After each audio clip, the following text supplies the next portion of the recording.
اور وَلَهُمْ فِيهَا مَنَافِعُ وَمَشَارِبُ أَفَلَا يَشْكُرُونَ تک چلا تھا، اور اس مرتبہ آیت نمبر 74 سے آخر تک انشاءاللہ العزیز. تو آیت نمبر 68 کے اندر اللہ نے فرمایا تھا کہ وَمَن نُعَمِّرْهُ نُنَكِّسُ فِي الْخَلْقِ أَفَلَا يَعْقِلُونَ.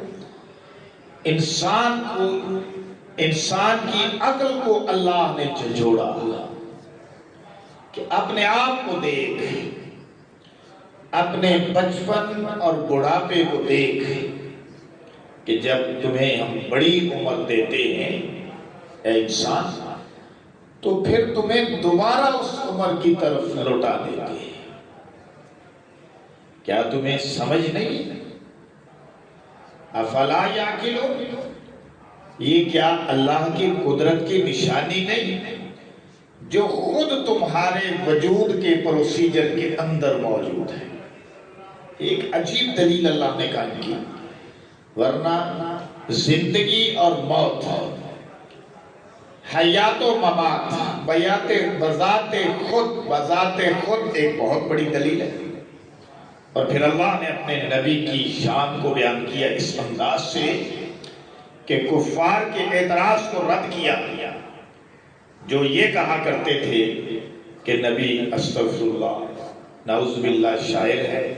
اللہ نے فرمایا وَمَا عَلَّمْنَاهُ الشِّعْرَ، ہم نے نبی کو شاعر نہیں بنایا، شعر نہیں سکھایا. وَمَا يَنبَغِي لَهُ، یہ ان کی شان کے لائق ہی نہیں تھا کہ ہم اسے شاعر بناتے. نبوت کا مقام تو بہت بلند ہے، وراء الوراء ان ہوا الا ذکر و قرآن مبین. مگر جو ہمارے پیغمبر تمہیں پڑھ کے سناتے ہیں وہ تو قرآن ہے، واضح طور پر ذکر ہے، نصیحت ہے، اچھائی کی باتیں ہیں، نجات کی باتیں ہیں، دنیا اور آخرت میں کامیابی کے اصول ہیں، کامیابی کی باتیں ہیں. اللہ کا کلام ہے، اللہ کی باتیں ہیں، نبی پڑھ کے سناتے ہیں. پھر فرمایا کہ ہم نے قرآن اس لیے نازل کیا ہے تاکہ ان لوگوں کو ڈرایا جائے جن کے باپ دادا کی طرف عرصہ دراز تک کوئی پیغمبر نہیں آئے. تو اس بات کو تو پتا اور نعمت کے قبول کر لینا چاہیے تھا، لیکن لوگوں نے پھر بھی اعتراض کیا اور اوائڈ کیا. اولم یروا انا خلقنا لهم مما عملت ایدینا انعاما فهم لها مالکون. پھر اللہ نے ایک دلیل یہ قائم کی کہ دیکھو تمہارے جو جانور ہیں چوپائے ہیں یہ تم نے تو پیدا نہیں کیے، تم نے تو انہیں تخلیق نہیں کیا، انہیں اللہ نے تخلیق کیا، مالک تمہیں بنا دیا. وَذَلَّلْنَاهَا لَهُمْ، انہیں تمہارے تابع کر دیا. فَمِنْهَا رُكُوبُهُمْ، ان میں سے بہت سارے جانور ہیں جنہیں تم سواری کے طور پر استعمال کر رہے ہو، تمہاری سواریاں بنا دیا. وَمِنْهَا يَأْكُلُونَ، اور بہت سارے ایسے ہیں کہ جن کے گوشت تم کھاتے ہو، پھر تجارتیں بھی کرتے ہو، پھر نفع بھی اٹھاتے ہو، پھر ان کے دودھ بھی پیتے ہو. تو آیت نمبر 73 کے اندر اس بات کا تذکرہ کیا. وَلَهُمْ فِيهَا مَنَافِعُ وَمَشَارِبُ، اور تمہارے لیے ان جانوروں میں منافع ہے، پینے کے لیے دودھ ہے. افلا یشکرون، تم شکر کیوں نہیں کرتے ہو؟ کتنی نعمتیں اللہ نے تمہیں عطا فرما دی اور تم اس بات پہ شکر ہی نہیں کر رہے ہو. پھر اللہ نے سلسلہ کلام کو جاری رکھتے ہوئے، اپنی نعمتوں کو بیان کرتے ہوئے، اپنی وحدانیت کا اعلان کرتے ہوئے اپنا تعارف کراتے ہوئے سلسلہ کلام کو سورہ یاسین کے اندر یوں جاری رکھا کہ ارشاد ہوا آیت نمبر 74 کے اندر وَاتَّخَذُوا مِن دُونِ اللَّهِ آلِهَةً، اور انہوں نے اللہ کے سوا اور الہ بنا لیے۔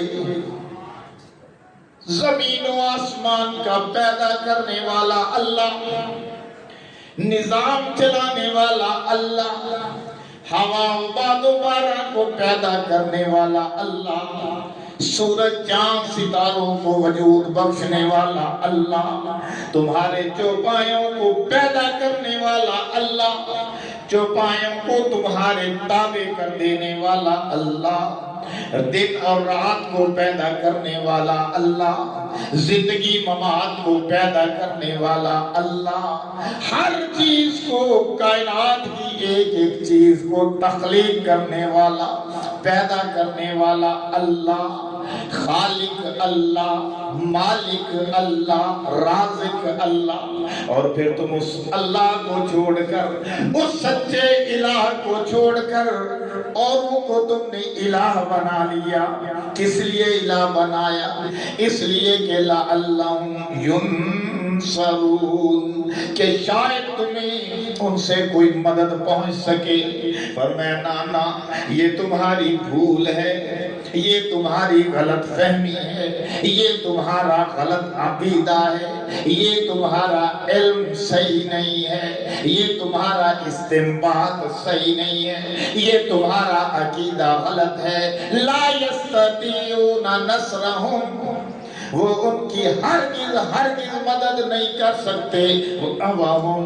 وَهُمْ لَهُمْ جُنْدٌ مُحْضَرُونَ، وہ تو خود فوج بن کر اللہ کے سامنے حاضر ہوں گے، وہ تو بندے ہیں، بندے کے طور پر حاضر ہوں گے، اللہ کے سامنے سب کھڑے ہوں گے، میدان معاشر میں زندہ کر کے اللہ سب کو کھڑا کر دے گا، حساب کتاب کی منزلوں سے گزرنا پڑے گا، اللہ ان سے بھی سوال کرے گا، اللہ تم سے بھی سوال کرے گا، جو پوجا کرنے والے ان سے بھی سوال ہوگا، جن کی پوجا کی گئی ان سے بھی سوال ہوگا۔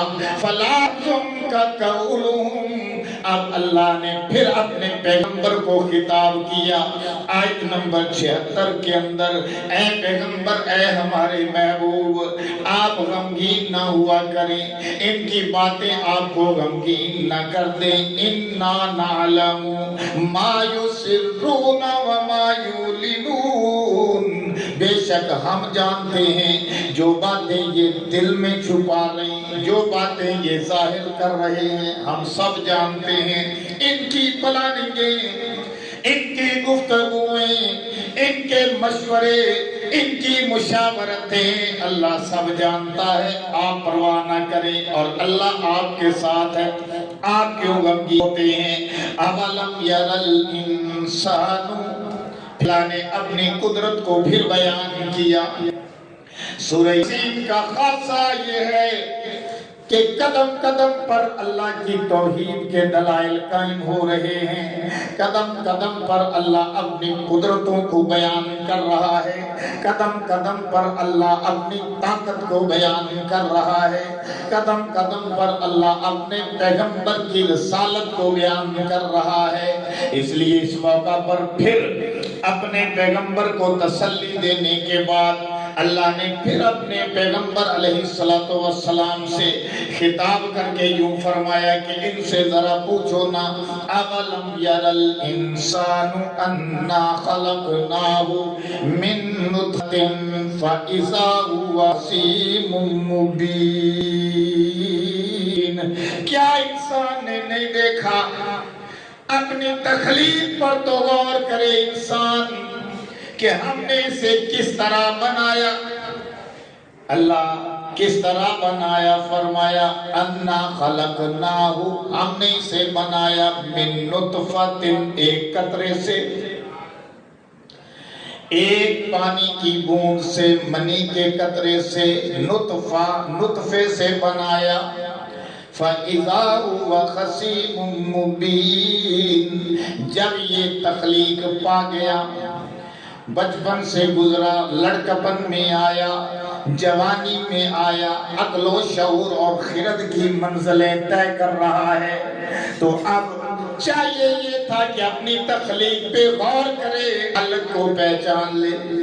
چاہیے تو یہ تھا کہ اپنی تخلیق پہ غور کرتا، اپنے خالق کو پہچان لیتا، لیکن اس کے الٹ کیا انسان نے۔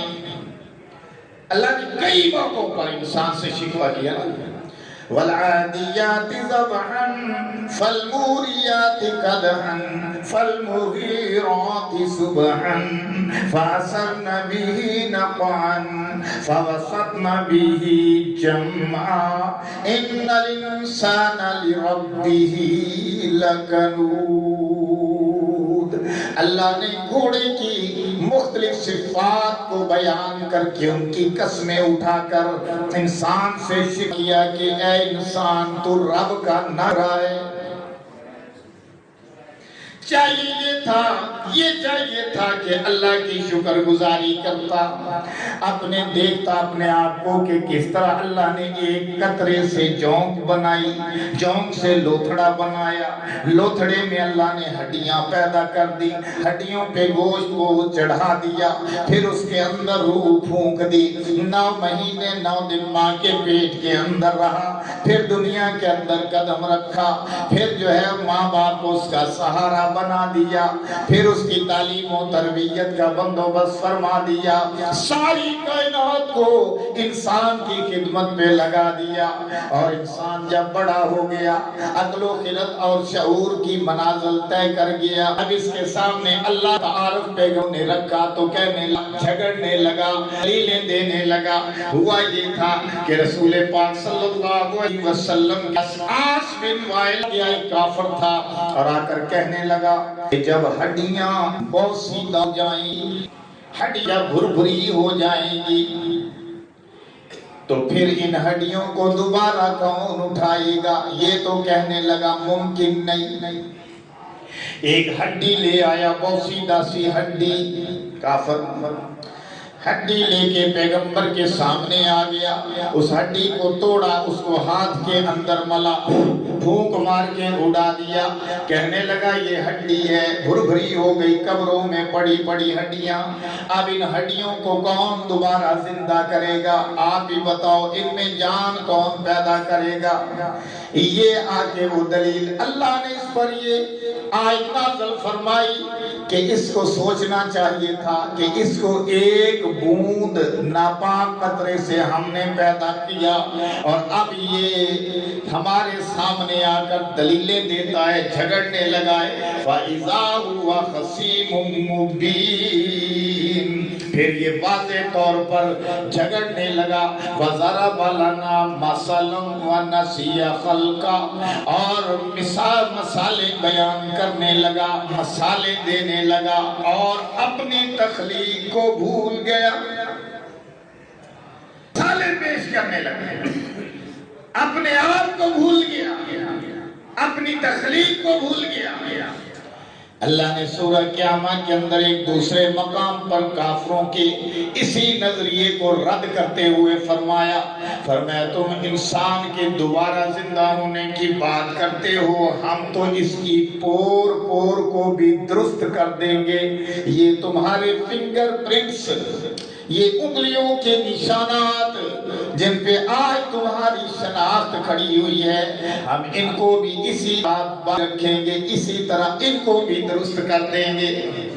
تم تو انسان کی بات کر رہے ہو، اپنے پروسیجر کو دیکھو نا، کیا ایک قطرہ سے تمہیں پہ دیا، اور پھر اس کے بعد اچھا بھلا انسان آ دیا، صلاحیتوں کا مالک بنا دیا، اور فرمایا وَلَنَا مَثَلًا، پھر یہ ہمارے بارے میں مثالیں بیان کرتا ہے، وَنَسِيَ خَلْقًا، اپنی تخلیق کو بھول گیا، قَالَ مَن يُحْيِي الْعِظَامَ وَهِيَ رَمِيمٌ، اور کہنے لگا جب ہڈیاں بوسیدہ ہو جائیں گی تو پھر ان کو زندہ کون کرے گا؟ یہ کافروں نے اعتراض کیا،